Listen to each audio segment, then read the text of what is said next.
Panie i panowie, przed nami szósta walka, a zarazem druga zawodowa na gali Silesia MMA 5.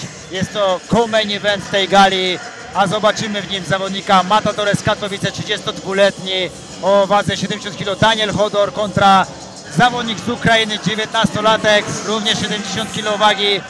Duża przewaga warunków fizycznych u Daniela Hodora, jest to zauważalne, jest to widoczne. No, ciekaw jestem, jak tutaj nam się ten pojedynek rozwiąże. W żółtych spodenkach mamy reprezentanta Ukrainy, za to w niebieskich reprezentant Polski.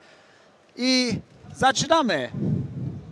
Jak widzimy, kibice Daniela Hodora już rozpoczęli doping, już rozpoczęli walkę. No, a również Łukasz Bosacki, sędzia główny tego pojedynku, rozpoczyna walkę w oktagonie. Co nie zmienia faktu, że też słychać kibiców Maksyma, przyjechali z Ukrainy, no, bardzo ciekawe. No, myślę, że tutaj Maksym również mógł mieć jakichś kibiców stąd, ponieważ jest dość dużo.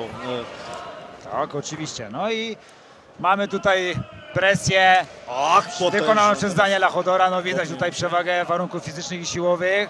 No, te kopnięcie na pewno Maksym odczuł, choć nie dał po sobie tego poznać. To też wychodzi te doświadczenie.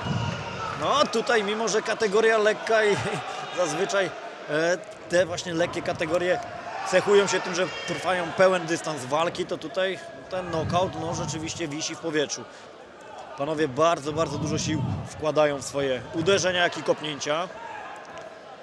No, tak jak powiedziałeś, Artur, waga lekka, tutaj uderzenia naprawdę słychać na całą halę. Widać to tutaj, jaka siła drzemie w tych chłopakach i jaka chęć zwycięstwa.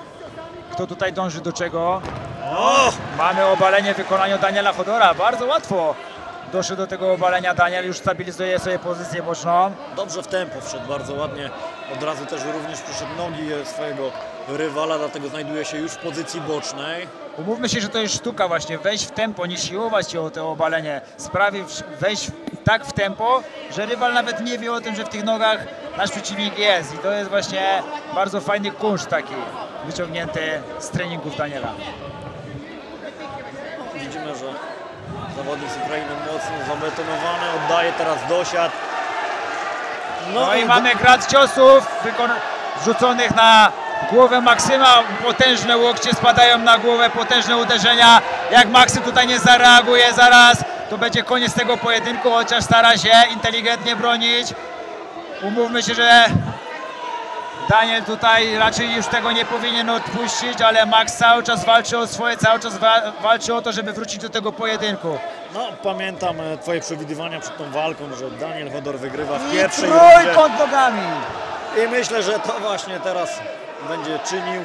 Tylko ty przewidywałeś chyba KO, czy nie? Nie, ja chyba skończenie w pierwszej rundzie przewidywałem.